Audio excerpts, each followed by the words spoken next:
Olá, estamos dando início a mais um programa Debates Le Monde Diplomatique Brasil, uma iniciativa do jornal Le Monde Diplomatique Brasil, em parceria com a TV PUC, com o canal universitário e com a TVT, a TV dos Trabalhadores. Nós estamos assistindo hoje uma evolução do Brasil na política internacional que há muitos anos não se via. Talvez seja até singular, no sentido de não ter havido antes, né? É uma aproximação com as questões internacionais, que envolvem até a guerra com a Ucrânia, entre a Ucrânia e a Rússia, a invasão da Rússia, depende de como se entende isso, né? E os alinhamentos com a China, com a União Europeia, com a Unasul, com o novo Banco de Desenvolvimento, agora presidido pela ex-presidente Dilma. Quer dizer, tem uma complexidade nesse mundo hoje, né, no qual o Brasil está se jogando para aparecer como um player internacional, que nós precisamos compreender melhor. Será que o Lula está arriscando demais quando se põe de uma política mais independente dos Estados Unidos? Enfim, todas essas questões nós vamos tratar nesse programa e convidamos o professor Reginaldo Nasser, que já esteve aqui várias vezes com a gente. Eu agradeço novamente a disposição do Reginaldo de participar com a gente. O Reginaldo é sociólogo, é cientista político, ele é mestre em ciência política pela Unicamp, doutor em ciências sociais pela PUC de São Paulo, livre docente pelo Departamento de Ciência Política da PUC São Paulo, professor associado da PUC, foi coordenador do curso de Relações Internacionais e do programa de pós-graduação em Relações Internacionais, Unesp, Unicamp e PUC, foi chefe do Departamento de Relações Internacionais da PUC, membro da direção da Associação Brasileira de Relações Internacionais, pesquisador do SPEA e desenvolve pesquisas na área da política internacional, com ênfase nos conflitos internacionais. É um breve resumo de um extenso currículo que eu não vou apresentar aqui. O professor Reginaldo Nasser tem uma trajetória longa de análise do cenário internacional. E, mais uma vez, então, nós agradecemos a disposição de poder esclarecer os nossos telespectadores sobre o que está acontecendo. Reginaldo, eu começaria pelos dias de hoje. Quer dizer, nós temos o ministro das Relações Exteriores da Rússia, o Sergei Lavrov, né, na segunda-feira, se reunindo com o Lula depois que o Lula esteve na China, sendo que o conselheiro para assuntos internacionais do Lula, o Celso Amorim, já esteve também na Rússia e na China preparando essa discussão. O Brasil está pondo fora as suas manguinhas? Ele tem cacife para tentar esse jogo de mediar o conflito da Ucrânia? Bom, antes de mais nada, é um prazer estar aqui com o Silvio, esse projeto da TV PUC, do Le Monde Diplomatique. Sempre um prazer estar aqui conversando sobre esses temas, né? Olha, Silvio, eu diria o seguinte, o Brasil tem, isso eu acho que não resta dúvida nenhuma para a boa parte dos estados no mundo. Então, quando a gente avalia aqui se tem ou não, a gente tem que ver, né, como os outros avaliam. Então, independentemente das posições ou críticas ao Brasil, até as críticas, né, que tem vindo agora dos Estados Unidos, da comunidade europeia, elas respaldam que o Brasil tem importância, né? Quem não tem importância, ninguém se incomoda, né?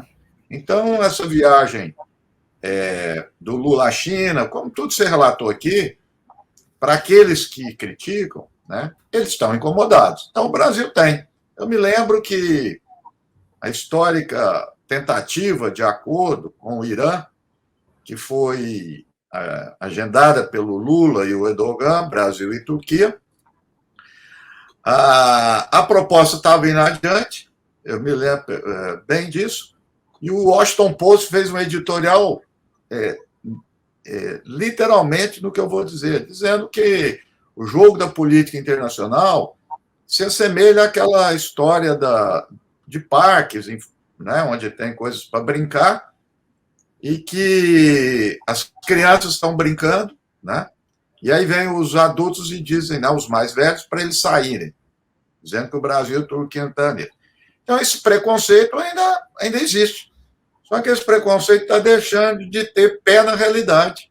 Se você olhar hoje o mundo, e essa complexidade que você está dizendo, eu entendo de forma oposta a alguns. Alguns estão dizendo, o mundo é mais complexo de quando estava os 2 mandatos do Lula, né? Mas só que essa complexidade, eu entendo que tem favorecido o Brasil. Veja, a China, né, de 10 anos, né, para cá, o que aconteceu com a China? O que aconteceu com o BRICS? O que está acontecendo com outros países além da órbita europeia? Né? Nós temos a Índia, o país mais populoso do mundo, tem arma nuclear, né? Então, pujança, né? Importante, um parceiro econômico de todos os países com importância. Você tem o Irã, a Arábia Saudita fazendo acordo, os países do Oriente Médio saem das garras dos Estados Unidos. Então, esse mundo é complexo, não tem dúvida nenhuma. Mas isso favorece esse ativismo do Lula. E eu entendo que não há, até o momento, eu não vejo exagero nenhum. Veja só o caso que você citou do Lavrov. Teve um jornal aí da grande imprensa, né, da mídia corporativa no Brasil, que colocou assim, um título, eu até fiquei muito curioso com o título, diz assim, aliado de Putin chega ao Brasil. O aliado do Putin era o Lavrov. Olha, gente, o Lavrov é ministro de um Estado que é reconhecido no mundo, gostando ou não. Entendeu? Então, essas coisas parecem mínimas. A imprensa aqui está perdendo o pé. Né? O caso de Taiwan, só 13 países, vou repetir, só 13 países no mundo reconhecem Taiwan. O Brasil assina lá a declaração com a China, o Brasil está fora da ordem. Entendeu? Umas coisas muito estapafúrdias estão acontecendo. Mas porque incomoda. Porque o Brasil sob a liderança do Lula. Então, você tem, vamos dizer, a materialidade aí do país e você tem a liderança. Com isso, eu acho que nós temos e estamos demonstrando todas as condições para fazer essa movimentação, eu diria aí, que o Lula tem feito. Mas, Reginaldo, essa movimentação visa o quê? Porque, veja bem, a ideia de se aproximar com um clube da paz envolvendo a Índia, a China, eu acho que tem alguma relação que ver, por exemplo, com a nomeação da ex-presidente Dilma para a presidência do novo Banco de Desenvolvimento. Quer dizer, são os integrantes do BRICS, num certo sentido, em que o Brasil está querendo reforçar sua posição dentro dos BRICS, né? Para poder ter um peso maior numa política internacional que se mova não a partir dele, mas a partir de um bloco. Né? Você vê dessa forma? Quer dizer, isso aí é uma atitude que os Estados Unidos vão aceitar? Não, se vai aceitar ou não, não sei. Quer dizer, veja, não tem muito o que fazer também os Estados Unidos. Veja, em primeiro lugar, eu acho que você falou do Banco do BRICS. Né? Quem que falava do Banco do BRICS antes da Dilma? Ninguém. Quem estava lá? Era um preposto do Bolsonaro. Né? Mas ninguém falava. Então, é isso, gente, tem essa materialidade e tem o tom político. Está lá a ex-presidenta do Brasil, presidente 2 vezes. Né? Então, a importância. Você falou do bloco. O BRICS, em termos de PIB, está chegando ali com o Ocidente e a projeção do FMI que vai passar. Né? E olha, Silvio, eu vou citar um outro exemplo que eu tenho lido muito, porque eu pesquiso muito o Oriente Médio, tem acontecido, pouca gente tem falado aqui. Um fenômeno muito interessante. Os países do Golfo Pérsico, Arábia Saudita, Emirados, que o Lula teve lá, Catar, Omã e tal, a gente olhava aquilo lá e falava, isso é preposto dos Estados Unidos, porque tem, inclusive, bases militares em todo o Golfo Pérsico. São bilhões de dólares anuais para vendendo armas. Era um lugar ali dos Estados Unidos. O que está acontecendo? Estão largando os Estados Unidos. O Emirados Árabes, o maior parceiro dos Emirados Árabes hoje é a Rússia. E não rompeu após a guerra. O Emirados está no Conselho de Segurança e se absteve na votação contra a Rússia. E tem aumentado as relações. A Arábia Saudita e Emirados Árabes estão comprando petróleo da Rússia. Eu li no Wall Street Journal. Quer dizer, como assim? Eles não são produtores? Sabe o que eles estão fazendo? Compra e vende petróleo. né, contornando a sanção dos Estados Unidos. O embaixador americano foi querer falar, eles não quiseram papo. Não, o Brasil, o Lula faz uma pequena declaração, dá esse alarde. Paísinho lá dos Emirados Árabes, repito, preposto, porque tem base militar. O Brasil não tem nada disso, não pode falar. Então, hoje, esses países estão negociando mais com a China e com a Rússia. O lugar, então, os Estados Unidos está perdendo a liderança. O Macron, uma semana antes, esteve na China e disse o seguinte: não podemos, algo mais ou menos assim, entrar de olhos fechados nas alianças com os Estados Unidos. Disse ele, porque às vezes tem problemas dos Estados Unidos que não são nossos. E eu, aliás, acho que ele estava reeditando Charles de Gaulle, que quando, na Guerra Fria, o de Gaulle dizia: vamos sair dessa disputa aí de União Soviética e Estados Unidos. Então, você vê, são medidas que não são nada radicais, né? A radicalidade está do outro lado. Você não pode desviar um pouco, né? Ter uma discordância que faz esse alarde. Então, o mundo e as realidades regionais estão tomando outro caminho. Acabei de citar do Golfo Pérsico, a Ásia Central, ali em torno da China, quando citando Paquistão, falando da Índia, Paquistão também, país importante. O Irã e a Arábia Saudita estão pleiteando entrar no BRICS. Então, veja, nós estamos numa outra realidade. Não existe mais aquele negócio só do mundo europeu, norte-americano, ou como eles dizem, né? Literalmente, o Ocidente. Mas tudo bem, vamos engolir essa. Mas então, portanto, fica essa ideia de desagradar os Estados Unidos, né? Uma coisa sem sentido. O Lula foi lá, voltou com 50 milhões. 50 milhões, sim, uma gorjeta. Pois é. Não é isso. E não teve toda a importância que foi atribuída ao Lula na visita à China, né? Quer dizer, em outra escala, com outros acordos e tal. Claro. Agora, essa independência que está sendo sinalizada em relação aos Estados Unidos, uma mudança em relação ao governo anterior, do Jair Bolsonaro, que era subserviente, né? Uma vergonha, né? Ela também não atrai, vamos dizer assim, uma articulação em torno do Brasil para reviver a Unasul? Eu acredito que sim. Eu acredito que logo após esse momento aí que nós estamos vendo da grande política, né? Porque guerra na Ucrânia é a grande política, né? Entrar no meio aí de China, Rússia, Estados Unidos é a grande política. Eu acho que, e há sinalizações para isso, e acho fundamental voltar para essas articulações regionais. E acredito que tem todas as condições da Unasul ser ressuscitada, reeditada sob novas condições. E outros arranjos. Eu acho que o Mercosul é mais alargado, um Mercosul mais intenso.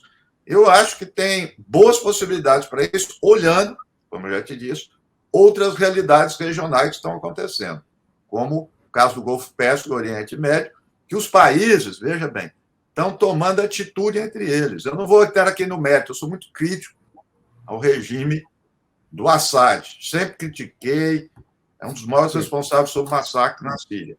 Mas estão fazendo os acordos. O Assad agora foi lá para a Arábia Saudita sem a presença dos Estados Unidos. O caso que eu citei, Arábia Saudita e Irã, arqui-inimigos. Arqui-inimigos. Quem bancou o acordo? China. Então, eu acho que deve ter aqui, e acho que a China terá um papel importante nisso, porque as articulações regionais precisam ter grande potência, né? Mas não grande potência ávida de imperialismo como os Estados Unidos. Então, acho que a China vai ter o seu lugar, passo a passo ela está fazendo isso. Quer dizer, o México é o maior parceiro da China hoje. Veja, isso é um tapa na cara dos Estados Unidos, que era do NAFTA. Você desce lá no aeroporto do México e só vê lá 5G, Huawei e tal. Uhum. Então, veja, são novas realidades. Você não pode fechar os olhos para isso. Vamos dizer assim, muitos analistas do mainstream norte-americano estão percebendo isso. Vou citar aqui o Fareed Zakaria, que não é nada de esquerda, o cara da CNN. Ele escreveu outro dia que os Estados Unidos não têm flexibilidade diplomática, E isso é uma lástima, que os Estados Unidos está perdendo liderança. Então, tem uma análise nesse sentido. O Biden está fazendo uma política externa muito equivocada, e aí, infelizmente, até porque está dando chance para o Trump. O Trump vai crescer em cima disso. O Trump está fazendo discurso, até citou o Brasil, dizendo que os Estados Unidos estão perdendo a liderança. Então, foi bom você entrar na parte econômica, porque essa política de diplomacia está muito articulada, inclusive, com os interesses econômicos, né? E houve uma delegação enorme do agronegócio que acompanhou o Lula, e estava lá antes por causa da pneumonia, depois se deu um descompasso nisso, mas nas negociações com a China, né? Quer dizer, o que você vê como possibilidades de novo modelo de desenvolvimento a partir dessas articulações da diplomacia brasileira recente, hein? Eu acho que aí, veja só, e acredito que o Lula é muito hábil nisso. Nós temos um histórico aí, já recente, do agronegócio, comandando toda a pauta da balança comercial do Brasil. Então, vai romper com isso. Possível. Seria idiotice fazer isso. Mas a questão é fazer uma transição e dar outros passos. Quer dizer, ainda são pequenos acordos, são pequenos projetos, mas que a gente tem que apostar que isso possa vir a trazer benefícios a médio e longo prazo, que forem algumas áreas que o Lula esteve lá na China, área de ciência, tecnologia, né?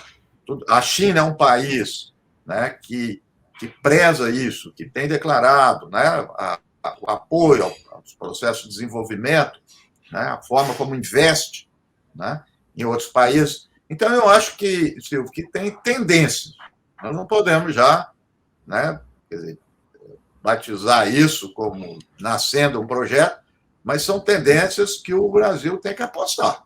Se o Lula não fizer isso, ele vai perder uma boa chance, e, inclusive, internamente, porque não adianta. Esse pessoal a gente já conhece, eles encheram os cofres durante o governo Lula, durante o governo Dilma, e na metade do governo Dilma apoiaram, o grande pai dele apoiou o golpe. Não pode confiar nesse pessoal. Então, até por força política, creio que ele tem com habilidade sair, né, desse modelo que realmente não é um modelo adequado para nenhum país em processo de desenvolvimento, e até porque isso vai tocar, e sempre tocou, com a questão ambiental, que é outro ponto importante que o país precisa estar atento a isso, né? Que, aliás, apesar de tudo que ele tem feito no último trimestre, né, aumentou tremendamente o número de queimadas e tudo, é um negócio alarmante.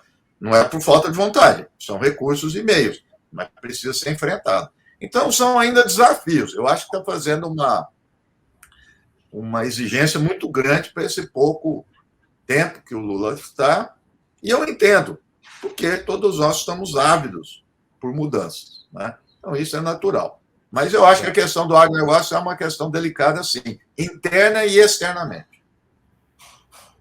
O Lula tem dito que a política americana tem empurrado a Europa para o conflito com a Ucrânia, né? E recentemente o presidente da França, o Macron, né, falou que a União Europeia precisava ter um pouco mais de independência, de autonomia em relação aos Estados Unidos. Você acha que a retomada dos acordos União Europeia-América Latina vai ser em novas bases, com base nesse tipo de afirmação ou não? Olha, eu acho que vai ter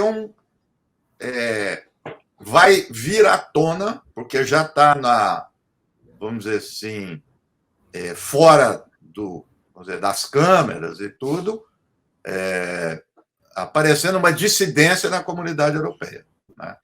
Esses documentos aí que vazaram nos Estados Unidos, sobre os documentos do Pentágono e outros, eles mostram isso, que não está tão harmoniosa essa aliança dos Estados Unidos com a Europa, que é surpreendente, porque pelo que a gente vê, né, nas manifestações, nas declarações nacionais, todo mundo até dizendo, olha, muito tempo que os Estados Unidos e a Europa não estão tão sintonizados, mas esses documentos e pelo que eu tenho lido dos analistas, eles estão dando credibilidade, porque os Estados Unidos está dizendo que isso é meio falseado e tudo, a dissidência está crescendo. E eu diria, além da França, que aí a peça principal aí de tudo é a Alemanha, né? Então, a Alemanha não está completamente sintonizada com os Estados Unidos, está sofrendo a questão energética, e todo mundo diz, se libertou da Rússia, mas inflação, né, crescente na Alemanha, inflação crescente na Europa, né? Essas coisas batem em algum momento no público, né? Tem batido pontualmente. Então, ou seja, sustentar essa guerra da Ucrânia, e que todos, vamos dizer, na linguagem militar, aí, estão denominando guerra de atrito, que é a guerra que se prolonga, a guerra de desgaste, né? Ela vai ter repercussões muito negativas. Já está tendo na opinião pública, devido à questão econômica, está tendo no público norte-americano, né? Então, eu acredito que sim, que eu apostaria nisso também, né? De encontrar essas frestas. Macron disse, vamos ver outro e tudo. América Latina, o Brasil, principalmente, aproveitar essas frestas para tentar estabelecer uma relação mais direta com os europeus, sem os Estados Unidos. Pois é, aí a gente entra na discussão da decolonização, né? Porque a Europa, na verdade, estabeleceu relações com os latino-americanos e sempre foi uma relação de colonização, de predatória, de degradação ambiental, de exploração das plataformas de produtos primários, não é? E a lógica disso é presidida pelo grande capital, que não tem muito hoje controle da parte dos governos, né? Então, a minha pergunta é se a necessidade de mudar, por exemplo, o padrão de consumo de energia fóssil, né, que também compromete a Europa, e hoje é um desafio para pensar a matriz energética brasileira, se não vai dar combinações de troca de tecnologia, enfim, quer dizer, de um avanço que pudesse colocar em outro patamar de consumo e de poluição, né, as economias que estão envolvidas, né? Esse tipo de trocas, você vê que na parte da tecnologia, na parte da ciência, eu vejo que o Brasil está buscando essa relação com a China. A Europa está oferecendo isso para o Brasil também? Você disse bem, há um padrão, né? Esse padrão ele é reproduzido pelos governos sob ótica, sob instrumentalização das grandes corporações, né? Então, esse padrão, vamos dizer, esse padrão Ocidente, né? Eles gostam de falar Ocidente da democracia, então, vamos falar Ocidente da colonização, Ocidente dessas ações corporativas, né? Predatórias, quer dizer, isso é o Ocidente também, né? É uma marca forte do Ocidente. Isso será reproduzido, não tem dúvida nenhuma. Eu te diria, Silvio, e leio muito, sigo meu colega, o Ladislau Dalbor, são um dos poucos aqui no Brasil que é obcecado, com razão, em relação à ação das corporações. E eu também. Agora, infelizmente, nesse processo, o que nós tivemos? O aparecimento e o fortalecimento da extrema-direita. Então, isso entrou no meio da coisa da luta, né? Então, por isso que eu acho que nós estamos num momento, nós, quem é do campo progressista e tudo, de, com cuidado, fazer uma transição, né, para um outro momento, para colocar de novo as corporações no alvo. Estou dizendo que é gradualmente, tá, gradativo isso, mas que a gente tem que ir com cuidado, né, porque o perigo dessa associação com a extrema-direita não passou. Ele é muito forte. Eu lembro, inclusive, dentro do Partido Democrata americano. Quem trouxe e traz é o Ben Sanders, a liderança dele e outros, né? Inclusive de taxação de grandes corporações. Esse negócio, no início do governo Biden estava forte, ele teve um refluxo com a guerra da Ucrânia. O Partido Democrata não tem discutido isso mais. Pouco, a voz isolada. E eu diria também os poucos que haviam dentro da Europa, que com certeza podem ser nossos aliados, assim, um pensamento, uma ação de esquerda, também estão meio encurralados, estão preocupados com a extrema-direita na França, está crescendo, extrema-direita na Alemanha, todo lugar. Então, nós temos aí, vamos dizer assim, seriam duas frentes. Então, eu concordo integralmente com você, mas eu vejo que ir com cuidado agora, é um momento delicado ainda, que esses países estão saindo. Mas é isso, eu acho que tem que enfrentar. E veja, no que você falou, eu acho que a gente tem que estabelecer alianças dentro da Europa, usar mais a sociedade civil. A gente usa pouco, a gente na área internacional. Então, quando a gente fala área internacional aqui, até hoje, todo mundo acha que é só Itamaraty, né? Isso foi um alento, os primeiros governos do Lula e da Dilma, porque tinham um representante forte da sociedade civil, que era o Marco Aurélio, e que, lamentavelmente, nesse governo não tem um substituto. Não adianta, o Celso Amorim é diplomata, é um cara da rua como o Marco Aurélio, né? Então, essas articulações, elas são importantes, elas dão força, né? Entrar dentro da Europa, não é a Europa, ver a Europa como um bloco, nós temos aliado lá dentro, né? Forças políticas aliadas. Então, acho que é uma estratégia que a gente deve usar em todo lugar, inclusive nos Estados Unidos. Eu acho que a gente conecta pouco vamos chamar, a ala esquerda do Partido Democrata, que teve um papel importante na eleição do Lula, de garantir a eleição. Quem forçou o Biden lá foi essa turma. Então, essas articulações, vamos chamar transnacionais, são muito importantes na luta contra as corporações. Os Estados Unidos têm esse lado. A gente fala muito, os Estados Unidos, claro, olhando a parte hegemônica, mas essa luta social deles, dos nativos, né, nos territórios lá que tem petróleo, é uma luta insana deles. Eu acho que a gente tem que estabelecer essas relações. Portanto, é muita coisa para ser feita e num momento ainda muito delicado, né? Então, acho que tem que ter cuidado, estabelecer as alianças necessárias, possíveis, mas bastante atento. Antes de passar para uma parte mais latino-americana, Reginaldo, eu queria perguntar para você assim, é quase uma repetição, mas eu queria que você formulasse, né? O Lula está certo ao tomar essa atitude de fazer a crítica aos Estados Unidos e dizer que a Rússia também tem que ser respeitada, que tem seus direitos? Silvio, eu acabei de colocar até um post lá no Twitter. Eu falei, se alguém me ilumine, por favor, o bom senso. E o Lula, o André Trigueiro, da Globo News, que eu gosto muito, escreveu agora que o Lula não está ouvindo o Itamaraty, que o Lula está falando coisa da cabeça dele. Até coloquei lá no dele e falei, olha, em negociação o Lula pode dar aula para o pessoal do Itamaraty. Ele tem isso no sangue, na experiência dele, né? Então, veja só, você tem duas partes em conflito, né? O Lula criticou já, com todas as letras, a invasão da Rússia. A invasão que a Rússia fez à Ucrânia. Eu acho que ninguém no campo progressista, esquerdo, pode concordar com qualquer tipo de invasão. Tem que rechaçar. É aí, ok. Veja, para você ter um acordo, você não pode dizer que uma parte, apenas uma, é a responsável. Não é culpabilidade, ele está responsabilizando a intensificação do conflito tudo na Ucrânia. Se não tiver isso, não tem acordo. Isso é óbvio, gente.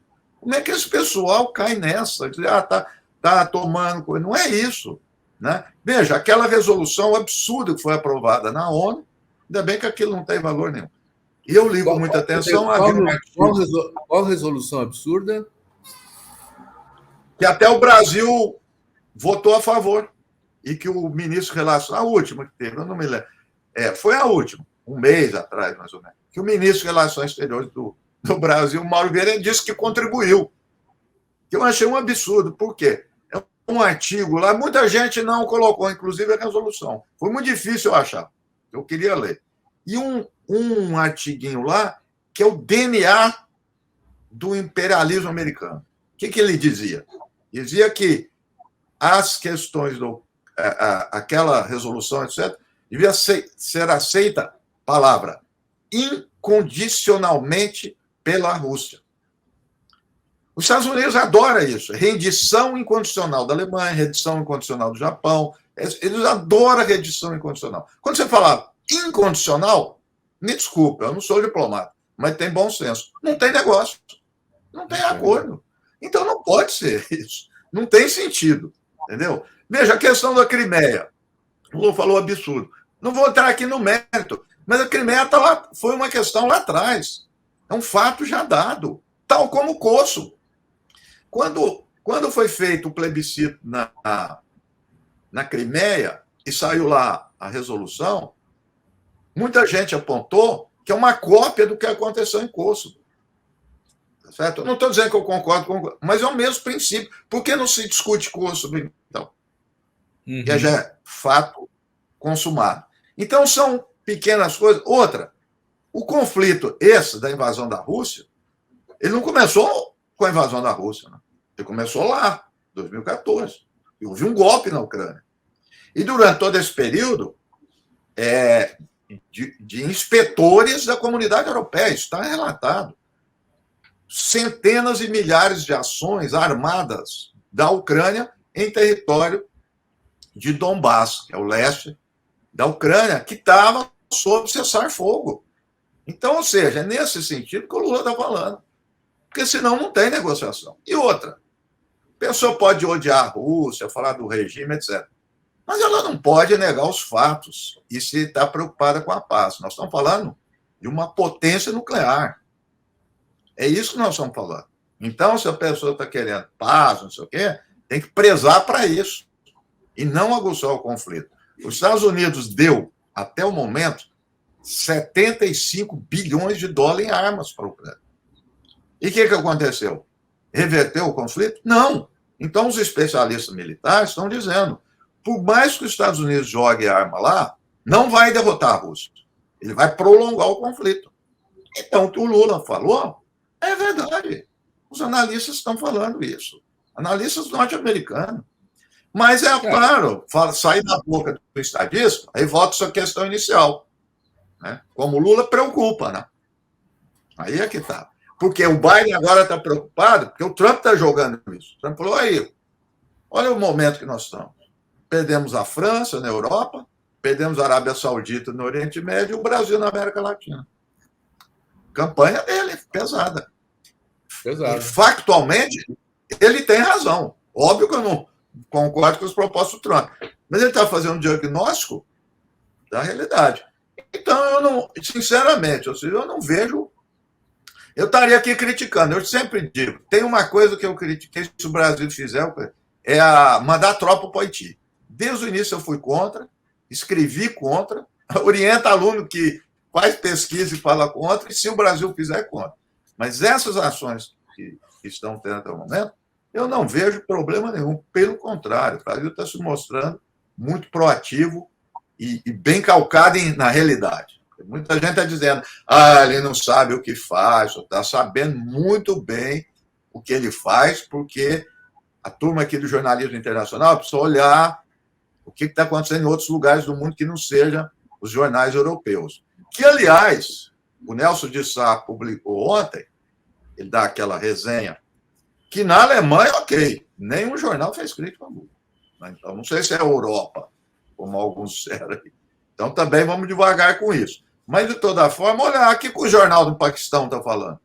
Na Índia, no Irã, nos Emirados. Ou isso não importa. Nós precisamos sair desse mundo europeu. O mundo não é mais só europeu. Então, essas novas realidades, elas incomodam. Entendeu? Porque tem essa coisa com os Estados Unidos. É impressionante. É um negócio. Sempre foi, né, na nossa história, e agora está confirmando. Não pode ter uma dissidência, um dissabor, nada. E veja, o Lula foi primeiro para os Estados Unidos. Se o Lula vai para a China, não, foi primeiro na China, não nos Estados Unidos. 2002, antes dele tomar posse, aonde que ele foi? Estados Unidos. Os Estados Unidos pressionou o Lula para apoiar a guerra do Iraque. E a turminha aqui no Brasil criticou o Lula. O que aconteceu? 700 mil mortos e era uma mentira. E aí? O pessoal esqueceu disso? Embarcaram numa mentira que resultou uma tragédia, uma coisa horrorosa. Ninguém quer lembrar mais. O Lula foi pressionado. Eu me lembro disso. Tem que estar com o mundo democrático, tem que estar não sei o quê, Ele diz, não tem nada nem a favor, nem contra o Saddam, negocia com o Iraque, quero sair fora disso. Acabou. E criticou a ação dos Estados Unidos e da Inglaterra antes de descobrir que era fake news aquele negócio. Então, eu acho que a pessoa precisa um pouco devagar. Eu sou contra absolutamente confrontar com os Estados Unidos. O Lula também. Lula tem noção, mais do que todos nós, de realidade, pela experiência dele. Então, ninguém está confrontando, mas não significa submissão também.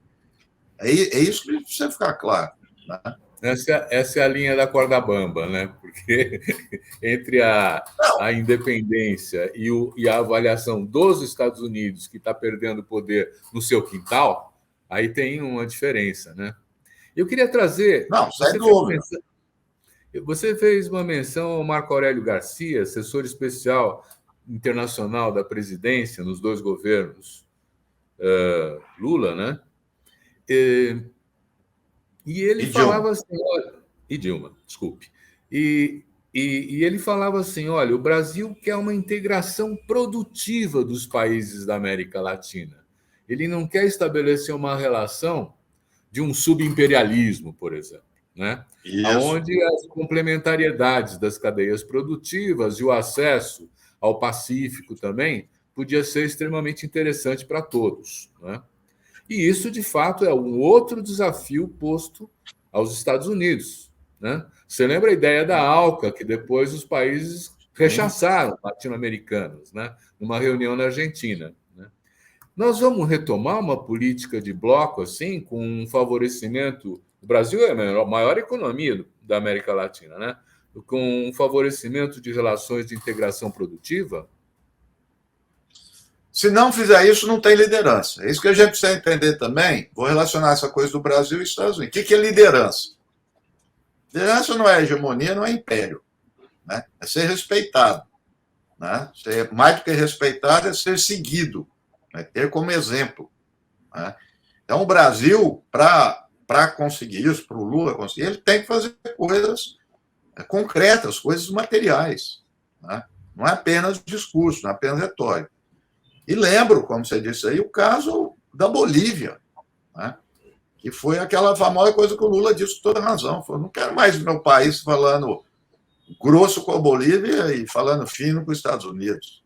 Né? Fizeram a imprensa, aí, toda a oposição, fizeram a cabeça do Marco Aurélio, de todo mundo, que foi aquela ação que o Brasil teve na Bolívia. Então, eu acredito, veja só, Silvio, vai ter algo que eu não tenho competência para avaliar, também passar por algumas questões internas aqui de ajuste da nossa economia. Né? Porque sem isso também a gente não vai conseguir essa projeção, coisa que aconteceu nos dois governos do Lula, né? Esse ajuste, né? Em processo de distribuição de renda, de desenvolvimento econômico, de investimento. Aí sim para a América do Sul. Mas eu acho que é um projeto do Lula. Eu não tenho dúvida, não, que esse é um grande projeto do Lula. Quer dizer, não saiu. Eu tenho dito o seguinte: de todas as áreas do governo, e não estou falando só agora que está isso aqui, não. Eu sempre declarei isso. Todas as áreas do governo, a única que nós não vamos ter surpresa é a política externa. Porque é a mesma doutrina. Não vai mudar a doutrina. Vai readaptar o mundo, as circunstâncias. A doutrina é a mesma. Eu tive, foi antes da eleição, num lançamento do livro do Stucker, que era sobre questão internacional, e eu ouvi o discurso do Lula. Ele foi colocando lá ponto por ponto a posição do Brasil, tudo, já falava da guerra da Ucrânia, falava da China, tudo. Então não tem surpresa nenhuma. Nenhuma. Então, o pessoal gosta muito de falar negócio de estelionato, né, eleitoral. Olha, política externa do Lula, ele está fazendo exatamente o que ele falou antes. Né? O pessoal que está fazendo alarde aí não está sendo... Né, ninguém foi enganado sobre isso. Ninguém. Ele é ipsis literis do que ele não mudou em nada. Nada, nada, nada. Né? E é isso, então, portanto, da América do Sul, que é realmente um espaço, né, por todas as razões culturais, econômicas, de vizinhança, importância estratégica, que o Brasil vai estar ali imerso, e eu acho que nós vamos ter boas surpresas nisso, tendo como variável isso que eu estou dizendo para você, que as coisas aqui não precisa ser otimamente, mas se tiver bom, já está. Na área econômica, a gente já dá um respiro, né, para ir na política internacional. Não vai ter retaliação dos Estados Unidos contra essa busca de autonomia? Eu me lembro daquele negócio. Tem uma análise sobre a warfare, né, a Lava Jato, aqui em outros lugares, que foi para destruir. Lawfare. Para destruir as empresas que competiam internacionalmente com as empresas norte-americanas. Né? Eles vão deixar barato, assim, a gente construir um bloco e poder negociar independente? Boa questão. Eu acho que... E a melhor matéria, fazer propaganda aqui, sobre isso foi do Le Monde. Foi a melhor. Não, e eu falo isso em aula. Gente que é da academia não conseguiu fazer melhor. Ali só um problema que eu vou comentar, na interpretação. Porque a questão é o seguinte. Aí é o plano que eu estava te dizendo, governamental, e vamos chamar aqui transnacional. Se você olhar e vou me reportar à investigação que foi feita no Le Monde. Era durante o governo Obama que estava indo super bem com o Brasil. Não tem problema com o Brasil. Então, não tem problema governamental. Mas nessa parte da Departamento de Justiça, FBI, que o negócio funcionou. E estabeleceu essas articulações. Então, veja, essas articulações, elas se estabelecem independentemente do chefe de Estado. Então, isso é uma área, inclusive na área de investigação, na área de segurança, FBI, CIA, polícia daqui. Eu me lembro, muita gente foi presa aqui, na época do Lula, inclusive, sobre coisa de terrorismo, injustamente. E o Lula e os ministros nem sabiam. E vários casos aqui na Tríplice Fronteira de árabes acusados de terrorismo. Então, essa esfera que você está falando e que pegou a Lava Jato, ela está aí. Eu duvido. Então, por isso mesmo, precisa ser fortalecer as posições do governo para que esteja atento e impedir isso. Né? Eu lembro na reportagem que quem ia imaginar, falou, teve um encontro num hotel, num resort na Bahia. Aí quem era o cara que estava lá tomando aulinha? O Moro. Né? Quem que era? Subsecretário do Tesouro americano. Então, essas redes, aí é uma luta da sociedade civil, porque o governo não tem jeito de pegar nisso. Agora, no sentido governamental, eu não conheço, hoje que eu estava lendo isso, algum país, ainda mais Brasil que Estados Unidos, ser punido por uma interpretação. Eu nunca vi isso. Nunca vi. Que o Eduardo Bolsonaro, o ministro de Relações Exteriores do Bolsonaro, falou da China, o que aconteceu? Nada. Pelo contrário, a China aumentou o balanço comercial com o Brasil durante o período do Bolsonaro, a contragosto, mas aumentou, porque também não mexe. Então, a área de relações internacionais não opera por essas questões ideológicas. É interessante isso. A tradição do realismo, né, que a gente sempre começa em relações internacionais estudando realismo, acho que está equivocada, dizendo que não tinha ideologia nenhuma. Só que agora nós estamos numa época, tudo está ideologizado. E não é assim. Né? Quando houve a invasão do Putin, aqui no Brasil, todo mundo querendo saber se era de esquerda e de direita. Eu entrei no meio e falei, não tem esquerda e direita, isso é um assunto de geopolítica clássica, não tem nada de esquerda e de direita. Não entra nisso, não. Estou citando o Macron, Charles de Gaulle, Kissinger. Eu estou provocando o pessoal que o Lula está falando o que o Kissinger está dizendo. Literalmente, o Kissinger diz: o Biden não pode desconsiderar as opiniões, as posições da China e da Rússia, porque senão perde o equilíbrio, que é a ideia do realismo do equilíbrio. Olha o que o Kissinger diz. Taiwan chegou onde está, muito interessante o que ele falou, parece óbvio, eu nunca tinha percebido. Por quê? Porque havia um consenso entre China e Estados Unidos. Então, que Taiwan se desenvolveu. Quebrar esse consenso, as coisas vão ficar complicadas.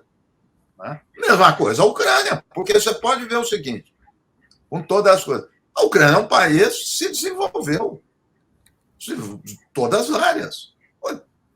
Como assim? Porque havia um consenso, é isso que eu estou dizendo. Um consenso minimamente estabelecido entre os grandes. Então, o que sempre fala essas coisas, Outros pensadores lá nos Estados Unidos falam. O Lula fala do jeito dele, pronto. Está afrontando os Estados Unidos. Né? O Kissinger está afrontando também. Não está? O cara que aproximou, ele aproximou as pessoas mais novas, tudo. Ele aproximou da China do Mao Tse Tung, no auge da Guerra Fria. É isso. Não, vamos parar, que é melhor para os Estados Unidos, porque senão a União Soviética unindo com a China é o pior dos mundos para nós. Né? Então, eu estou dizendo tudo isso para subscrever o Kissinger, porque ele é um responsável por assassinato. Eu colocaria na cadeia, mas ele é um analista e inteligente, e é a realidade. O Lula está falando em termos mais intuitivos, mas o que esses analistas têm dito, nada mais. Eu fui ontem até, para eu não errar, equivocar, fui rever todas as coisas do Kissinger. Publiquei muitos ipsis líderes. Ele está dizendo isso. Cuidado com esse negócio. O Biden está se perdendo. Os Estados Unidos não pode se envolver nisso dessa forma, não. Então, só finalizando aqui essa questão. Os Estados Unidos está numa das piores crises de liderança. Logo, logo, eles vão ter só o Estadão, a Folha e a Globo News do lado dele. Então, eu estou de acordo com você. E eu vejo assim que a política democrata dos Estados Unidos não tem nenhuma diferença em relação à política republicana nesse sentido, né? Quer dizer, da beligerância. E há toda uma leitura de analistas de que o interesse dos Estados Unidos seria continuar alimentando essa guerra na Ucrânia, para que ela se estenda, para que ele possa vender mais armamentos. A indústria armamentista está por trás de toda essa pressão. Claro. Né? E que se a Rússia perder, uma hipótese que não é considerada pelos analistas, né, o próximo seria a China, porque ele tem sempre que ter um inimigo para enfrentar. Né? Você vê dessa forma também? Completamente de acordo. Você sabe que eu sou do muito Oriente Médio, estudei Afeganistão, e em 2021 eu publiquei um livro. Eu estava escrevendo um livro, que é a luta... Aliás, é aqui, ó. Fazer propaganda. Isso. Eu estava lendo esse. Como é que chama o livro? Deixa eu ver.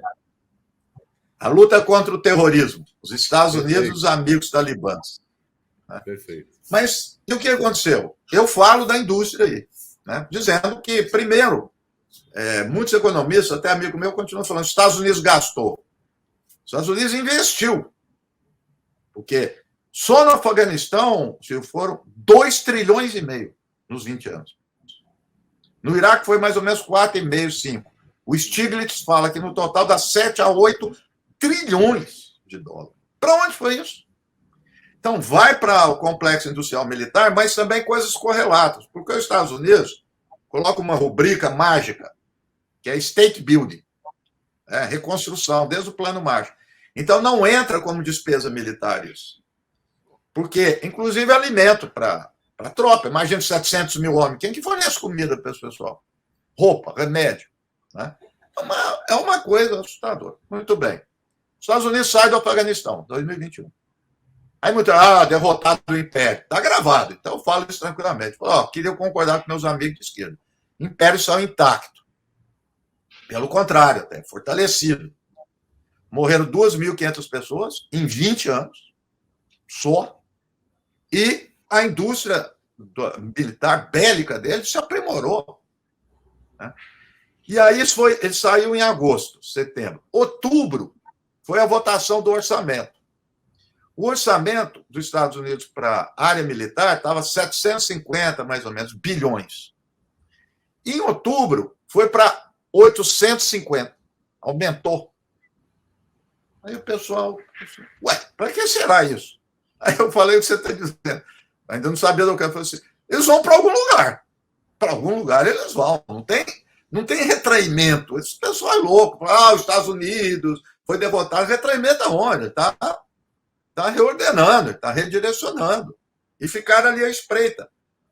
Em 2021, final do ano e tudo, começou um encontro do Biden com o Putin. O Biden foi assim, sem negociação. Era uma reunião para ser tranquila. Está documentada essa reunião. o Putin mencionando e tal, nada de negociação, insuflando, já em dezembro. Então, já era preparação. E essa indústria nunca produziu tanto.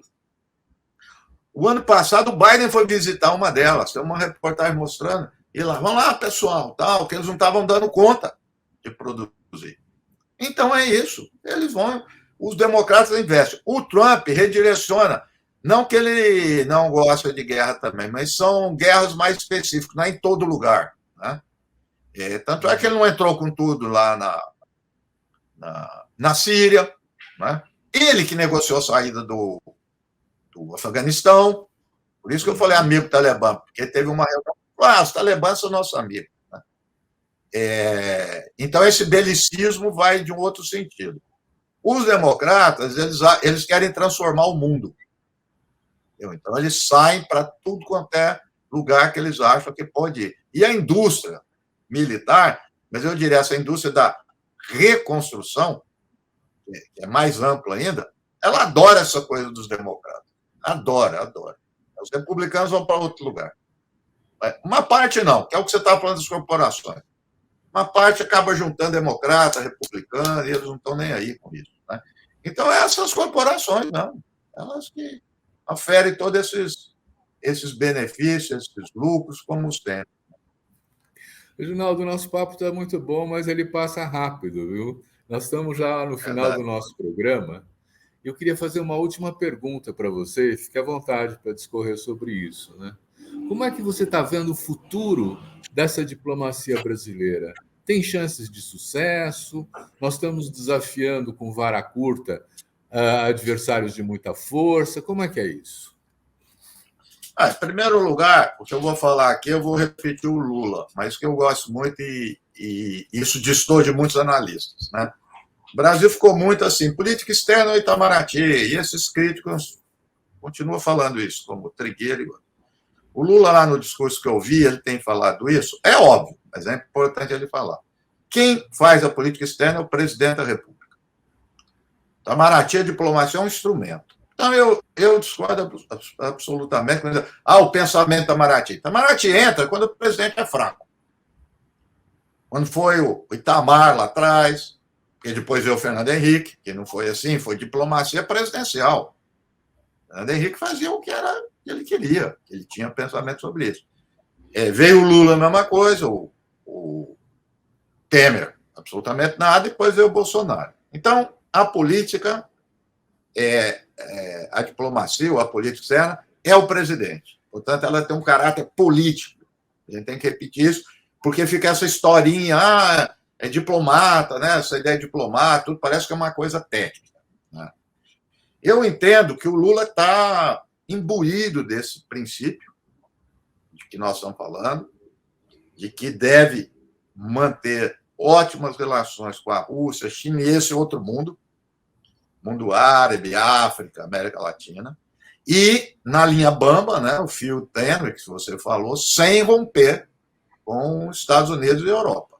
Eu acho que essa é uma meta que ele já tem estabelecido antes e ele está colocando em prática. Claro que vai ter, está tendo, ruídos, oposições, mas ele não vai sair disso, não. Porque se ele sair, ele sabe disso, perde a identidade. O Brasil não pode ser como o outro.